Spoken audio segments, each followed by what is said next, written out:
अली एक forensic student और इसके बरक्स डॉक्टर कामरान जो कि पैसे लेकर रिश्वत लेकर फेक मेडिकल रिपोर्ट्स तैयार किया करता था। डॉक्टर कामरान के सारे गलत कामों का अली के पास एक बहुत अच्छा प्रूफ था, लेकिन अली अदालत में नहीं जा सकता था क्योंकि ये चीज उसके लिए इम्पॉसिबल थी। और इसी वजह से अली ने कानून को अपने हाथ में लेने का फैसला किया, यानी कि उसने डॉक्टर कामरान को खुद ही कत्ल करने का फैसला किया। और जो उसकी प्लानिंग थी, जो उसकी स्ट्रेटेजी थी, वो बहुत ही ज्यादा शॉकिंग थी। रात के 9 बजे अली अपने फ्लैट में अकेला था और उस वक्त अली ने अपने रूम की लाइट्स भी बंद कर दी। और उस वक्त अली के पास सिर्फ और सिर्फ एक लैपटॉप था, एक स्टॉप वॉच थी और इसके साथ साथ एक गिलास था, बस। अली अपनी स्टॉप वॉच स्टार्ट करता है और सिर्फ 5 मिनट का प्लान बनाता है कि सिर्फ और सिर्फ 5 मिनट में अली डॉक्टर कामरान को कत्ल कर डालेगा।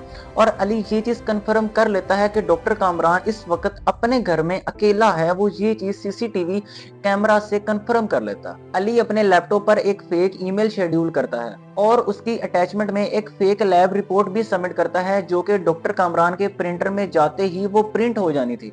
प्रिंटर डॉक्टर कामरान के रूम में पड़ा होता है और जब वो एक फेक लैब रिपोर्ट प्रिंट होती है तो डॉक्टर कामरान की उससे आंख खुल जाती है। और यही चीज एज एक्सपेक्टेड चल रही थी, जैसा कि अली का एक प्लान था। डॉक्टर कामरान अपने प्रिंटर के पास जाता है और वो देखता है कि ये जो पेपर रिलीज हुआ है इसके ऊपर एक ऑर्डरलेस केमिकल लगा हुआ है और ये जो ऑर्डरलेस केमिकल है ये हीट के साथ रिलीज हो जाता है। ये सब बातें देख के डॉक्टर कामरान को गुस्सा आ जाता है, लेकिन डॉक्टर कामरान तो अपने रूम में अकेला था।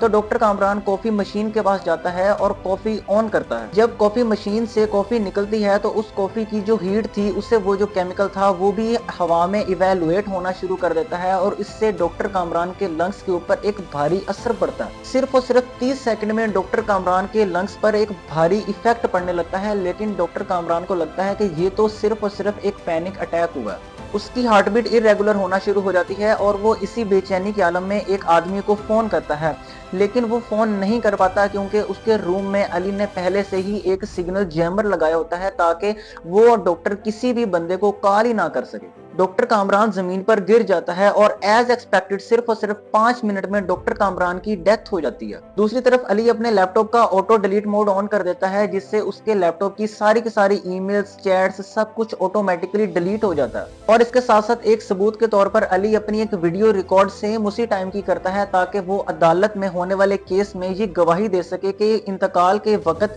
अली तो अपने रूम में मौजूद था। डेथ होने के बाद जब पुलिस को इस सारे वाकये का पता लगता है तो जो पुलिस थी वो डॉक्टर कामरान के रूम में आती है। और जब पुलिस डॉक्टर कामरान के रूम में आती है तो वहां से पुलिस को एक इन्वेलप मिलता है, जिस इन्वेलप में एक बात लिखी होती है कि अगर मैं मर जाऊं तो समझ जाना कि मैं एक सच छुपा रहा था। और उस इन्वेलप के अंदर असली रिपोर्ट्स मौजूद होती हैं जो कि किसी वक्त में डॉक्टर कामरान ने फेक की थी और फेक करके लोगों को देके उसने उन फेक रिपोर्ट से पैसे कमाए थे। इस तरह से अली की स्ट्रेटेजी की वजह से अदालत ने भी अली को बरी कर दिया क्योंकि अली के खिलाफ किसी किस्म का कोई सबूत ही नहीं मिल रहा था।